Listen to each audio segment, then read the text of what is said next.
Thank you everyone for joining us. Dave Roberts now available.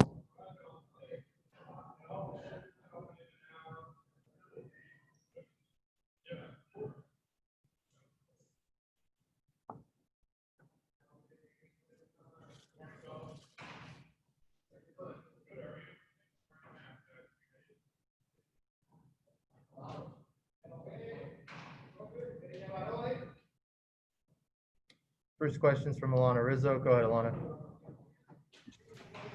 Dave, good morning. Just wanted your opinion, your thoughts on the 100-year anniversary of the Negro Leagues. It's an exciting day. I'm really excited, proud that Major League Baseball is honoring this 100-year anniversary.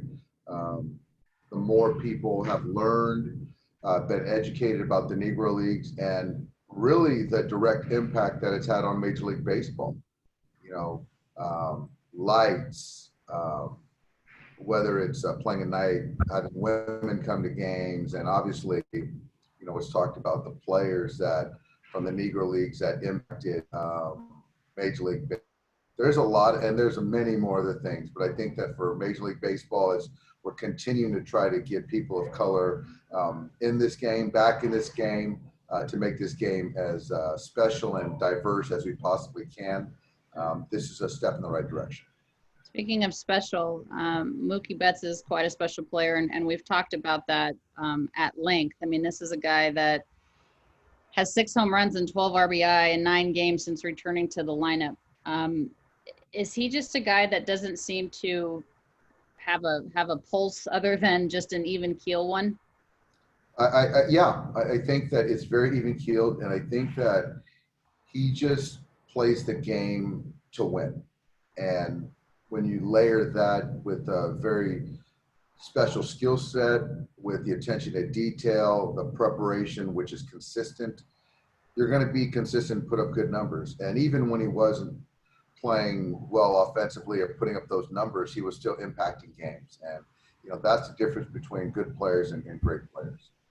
You have a really young battery today, 22-year-old Dustin May, 22-year-old Ruiz, who's making his major league debut. What are some of the exciting factors of that, and what are some of the challenges perhaps of that? Well, the exciting thing is you got a young player making his major league debut, and he's homegrown.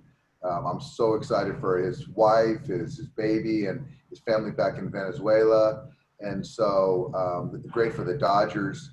And Caber's really grown. And to have a battery, a pitcher that he's familiar with, he's caught Dustin, almost 30 times, so there's familiarity there. So I love that exciting young battery. The challenge is just kind of making sure Caber doesn't try to do anything different, and just kind of the signs and the game planning, something that we've kind of dipped his feet in over the last few months. But it's going to speed up at some point in time during the game. But, he's not going to be perfect. He's not a finished product, but it's just really an exciting time for Caber and the Dodgers. Thank you very much, Dave. Next question's from Dylan Hernandez. Go ahead, Dylan. Hey, Dave. How are you? Hi, Dylan. Just kind of following up a little bit on Alana's question about Mookie. Obviously you've been around for a while now, and I think you've seen, right, the way, the fans at Dodger Stadium have taken to guys over the years, whether it be Puig, Bellinger, just kind of wondering how do you think they would be reacting to what Mookie is doing right now? I think that you should have about 40,000 number 50 Dodger jerseys at Dodger Stadium.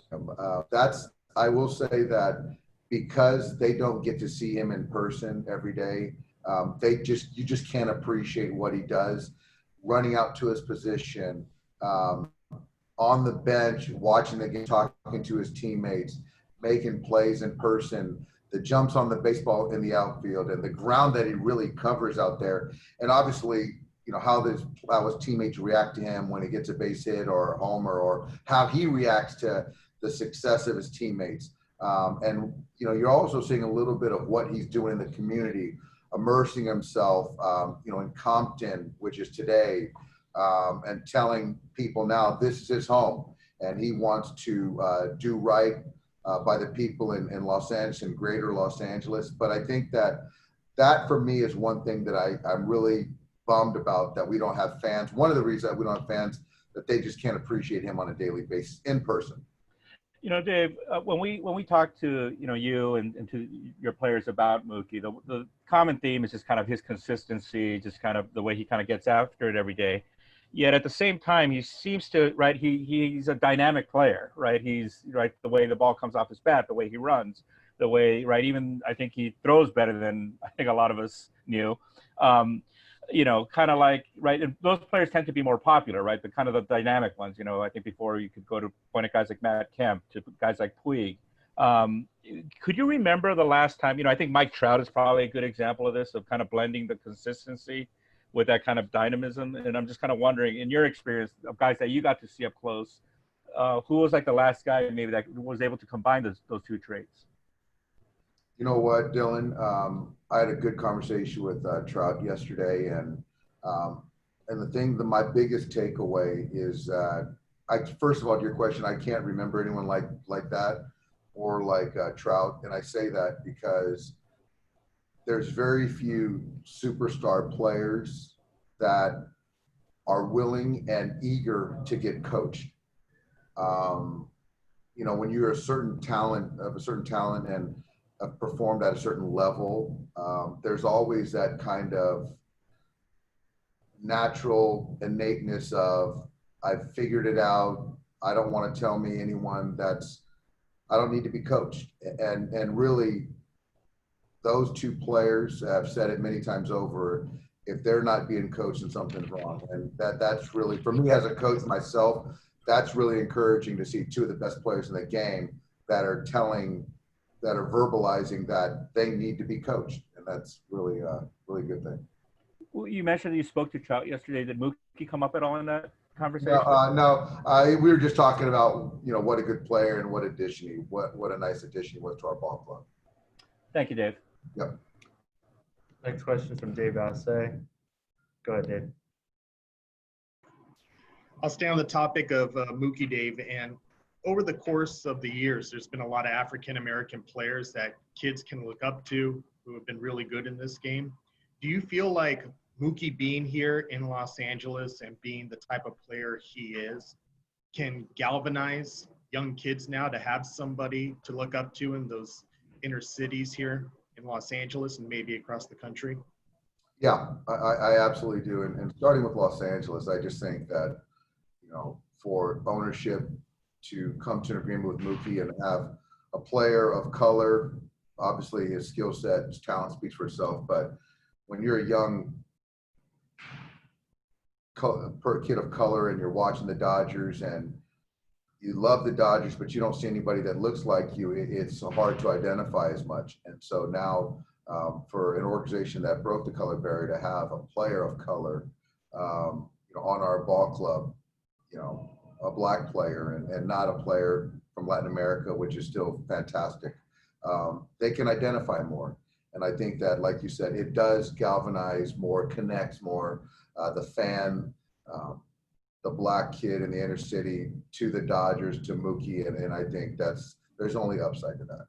You can understand the fact that there really hasn't been many players of Mookie's caliber that have been African-American that played here maybe since, you know, Matt Kemp. And, you know, LA has such a great history of African-American players from the inner cities of playing baseball. Is this something that has been long needed because of not only what he does on the field, but how committed he seems to be to helping those communities? Absolutely. It's been long needed. And it's great that we as the Dodgers are being proactive. Major League Baseball is being proactive. And, you know, hopefully at the youth level, and we're starting to get more players that are interested and that excel in baseball, so we can continue to feed that pool of big league ball players with people of color. Thank you. Yeah. Next question is from Ken Gurnick. Go ahead, Ken. Dave, did Alex Wood throw yesterday? You know what, Kenny? I don't know that right now. I'll find that out and I'll get it out to you. And Okay. I'll give you the report on it. Sorry about that. All right. Thank you. Yep. Next question is from Jorge Castillo. Go ahead. Dave, this is the second year in a row you guys have had a catcher making his big league debut. Understanding these guys are from different places, different experiences, languages are different. Their first languages are different. Did you guys learn anything last year that you might, implement this year in terms of the transition for Cabert? The idea, catchers have a lot of responsibility, and being young in the major leagues is already a pretty big deal. I wouldn't say we implement anything different. I think it went back to a couple Septembers ago where we brought Will up to kind of see the game planning situation. We've done the same thing in recent times with Cabert. But I think the one thing that I like is that we don't worry about the inexperience or the age. And if we feel that they can perform at this level, they've earned it, we have no problem running them out there. And when you just surround them with people that support them, you have a really good chance of success. You mentioned earlier he's not a finished product. He's only 22.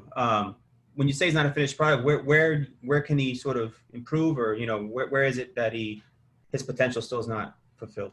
Yeah, I think as far as on the defensive side, number one, which he hasn't had that opportunity much, is to learn our pitchers and understanding how to attack hitters and game planning, which you only learn by getting reps. I think defensively, just continuing to be consistent with the throwing, the blocking, at the bat. There are some things mechanically right-handed I think he needs to continue to clean up. Left-handed, he's gotten a lot better as far as his path to the baseball. There's always been a high contact on both sides, but again, Cabert has always performed better than his age, much better than his age at the level he's at. So we got to keep playing him and keep developing him.